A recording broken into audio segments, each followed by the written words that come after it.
다 함께 기도하심으로 12월 3일 화요일 매일 예배 시작하겠습니다. 기도합니다.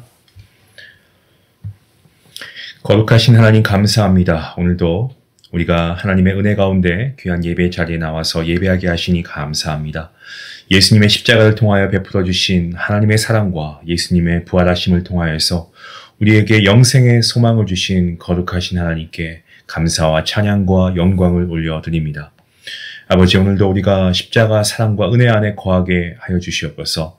죄악 가운데 살았던 우리의 옛 모습을 벗어버리고 예수 그리스도와 함께 십자가에 죽은 우리의 옛 모습, 이제는 주님과 함께 부활되시고 생명되신 주님 안에서 우리가 새로운 하나님의 은혜 가운데 하나님의 인도하심을 받아 말씀에 순종하는 삶으로 정말 주님의 거룩한 은혜를 입은 백성답게 오늘도 복음을 살아낼 수 있는 귀한 증인으로의 삶을 살아갈 수 있도록 하나님 은혜 베풀어 주시옵소서. 성도들의 삶을 위해서 기도합니다. 하나님께서 건강을 지켜주시옵소서. 하나님, 여러 가지 질병으로부터 또한 바이러스가 많은 그런 세상입니다. 하나님께서 특별히 육신이 연약한 자에게 특별히 강건케 허락해 주시고, 또한 하나님께서 아버지 이 건강을 통하여서 귀한 하나님께 예배하며 또 하나님의 섬기는 일에 어려움 당치 않도록 하나님 붙잡아 주시옵소서. 또한 하나님께서 우리의 자녀들을 지켜보아 주시기를 간절히 소원합니다.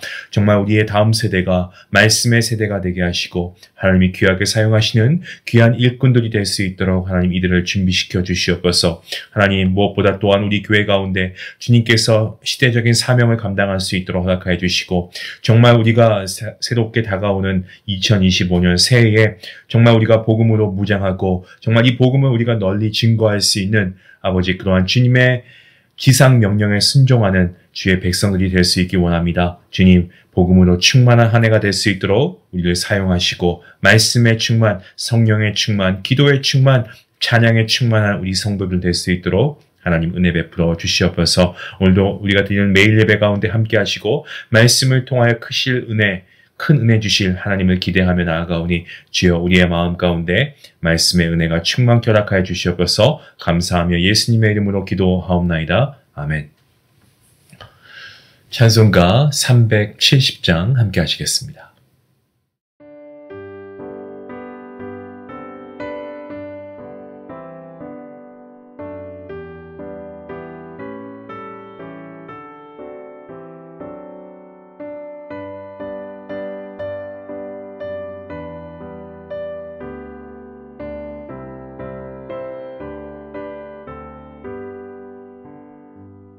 주 안에 있는 나의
오늘 말씀은 요한계시록 8장이고요. 1절부터 13절까지 말씀되겠습니다.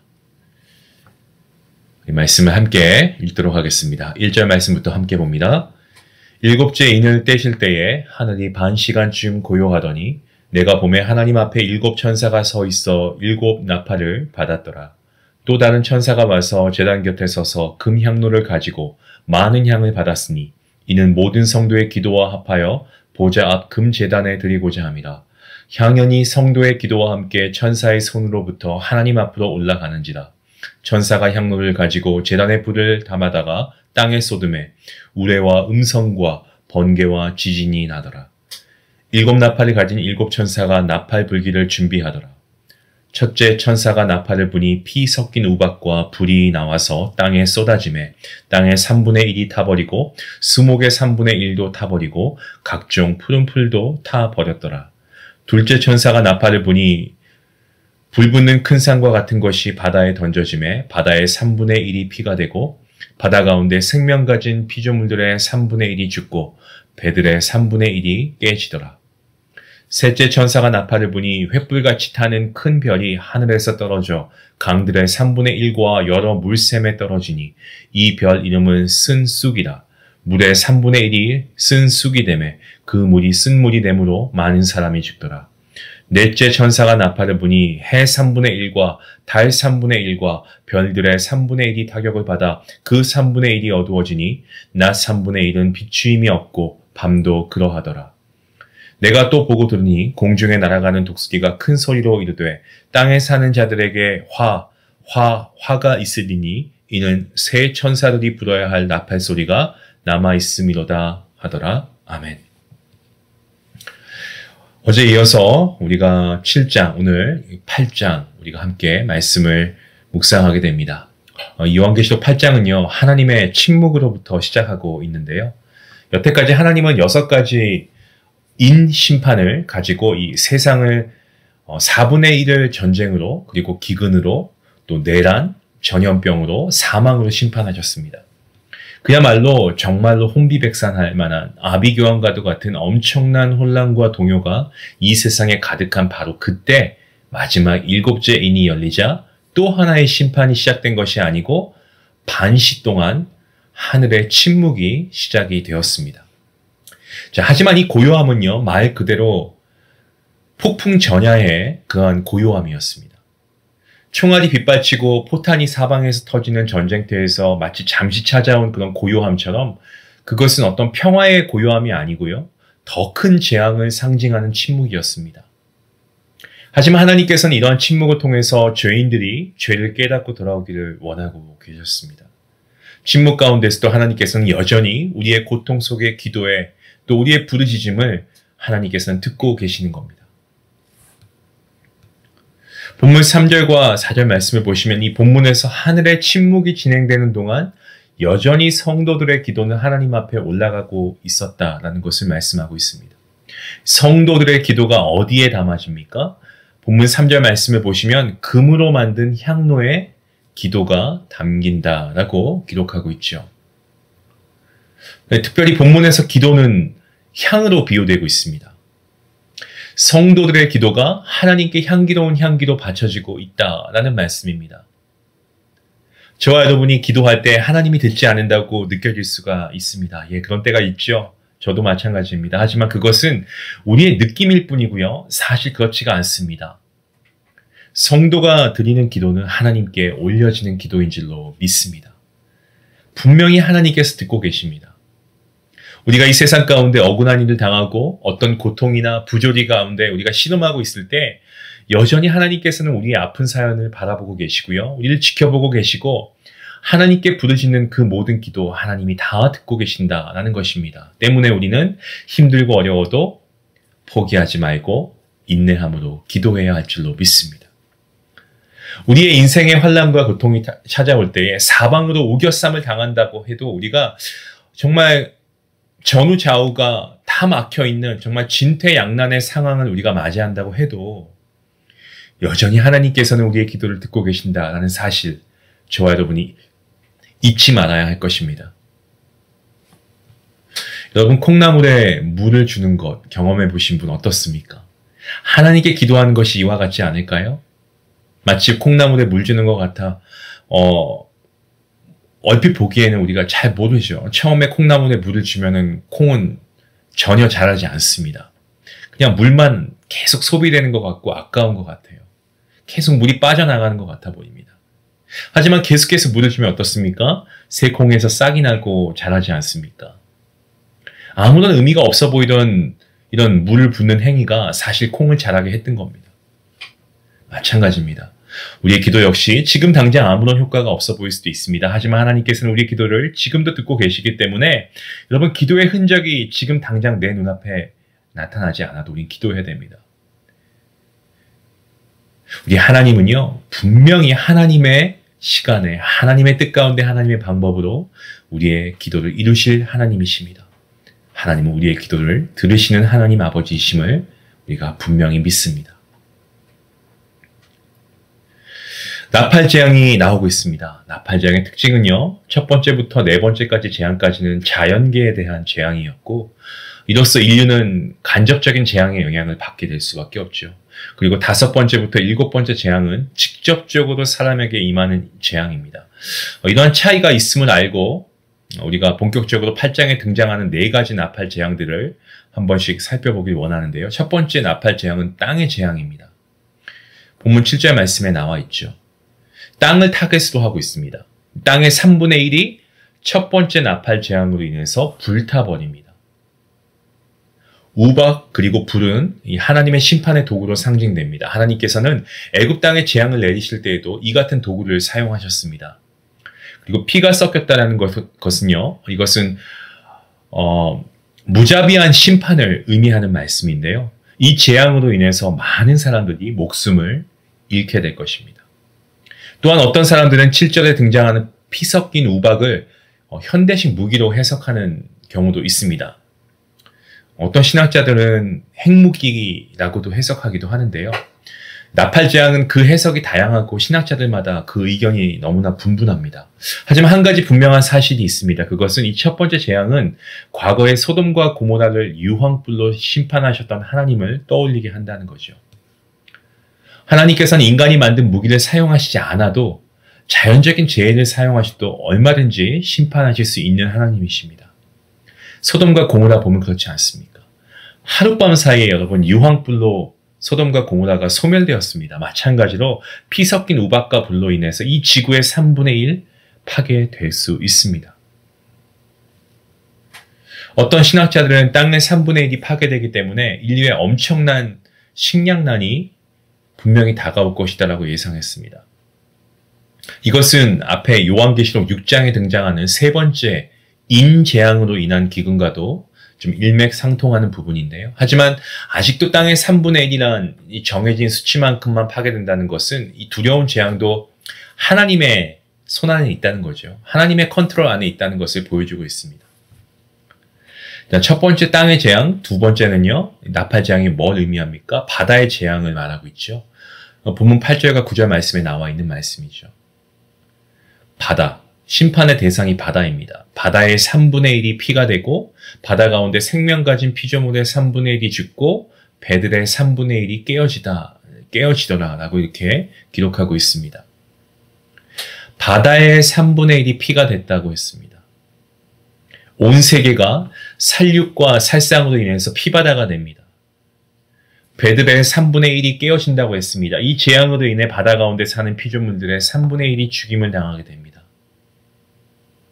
바다 본연의 색은 원래 푸른색입니다. 하지만 바다에 사는 피조물들이 3분의 1이 죽게 되니까 말 그대로 바다 전체가 피바다가 되는 거죠. 배는 바다의 교통수단 아니겠습니까? 이 같은 피해는 온 세상의 교통수단이 마비되어서 발이 묶인 상태를 말하고 있고요. 또한 전쟁의 재앙으로 말미암은 결과에서 오는 재앙인 것입니다. 바다의 재앙에 이어서 세 번째 재앙이 나옵니다. 강들과 물샘들의 재앙입니다. 본문 10절과 11절 말씀인데요. 이 심판은 강들과 물샘의 재앙을 내립니다. 그러니까 물은 사람에게 생명의 근원과도 같지 않습니까? 우리 몸의 3분의 2가 물인 것처럼 말이죠. 근데 그 물이 쓰게 되어 마시지 못하게 되면 쓰게 된다는 거. 마실 수 없을 만큼 쓰게 된다는 거죠. 이 지구상에 있는 큰 강들이 한 100개가 넘는다고 하는데 그 중에 3분의 1을 못 쓰게 되니까 마지막 날 물을 마시지 못하는 기갈로 인해서 많은 사람들이 고통 속에서 아우성치게 될 것입니다. 이 세 번째 재앙에 등장하는 큰 별이 무엇인가에 대해서는 본문이 정확하게 이야기하고 있지 않습니다. 그래서 해석하기가 참 어렵습니다. 그런데 많은 신학자들이 이 별은 적그리스도 그리고 이 쑥은 마지막에 사람들을 유혹하고 꿰는 이단 사상이라고 보는 견해가 많습니다. 다시 말씀드리면 사람을 죽이는 쓴물은 문자적인 의미의 쓴맛이 나는 물이 아니고요. 영적으로 사람들을 피폐하고 괴롭히는 거짓 선지자 그리고 종교 집단적인 어떤 이단들을 상징한다라고 보고 있습니다. 정말 지금 많은 이단들이 활기치고 있지 않습니까? 많은 사람들을 유혹합니다. 심지어 많은 기독교인들이 이단으로 흘려가는 경우도 있죠. 그들은 말씀을 혼잡해 하고요. 당장엔 그럴듯해 보입니다. 하지만 이단에 빠지는 사람들의 영혼은 결국 쓴물을 먹고 죽임당하는 비극을 맞이하게 됩니다. 네 번째 나팔 재앙은 무엇입니까? 천체 재앙입니다. 본문 12절 말씀이죠. 실제로 화산 폭발만 발생해도요, 이 먼지가 온 땅이 정말 먼지로 덮여서 마치 일식이나 월식처럼 땅이 어둡게 변합니다. 화산 폭발만 발생해도 그 먼지로 인해 이처럼 지금 낮 시간인데요. 이 낮이 정말 까맣게 밤처럼 어두워진다라고 한번 생각해 보십시오. 화산 폭발만 발생해도 그렇게 된다는 거죠. 하물며 종말적인 재앙이 일어난다고 하면 그와 같은 일이 일어나지 않겠습니까? 이처럼 첫 번째부터 네 번째 나팔 재앙들 모두 자연 환경이 파괴되는 것에 그 초점이 맞추어져 있습니다. 땅에 수목이 불타고 또 바다의 생물 파괴되고요. 바다가 피로 물들고 또한 물이 썩어버려서 마실 수 없게 되고 낮과 밤이 빛을 잃어버리는 것.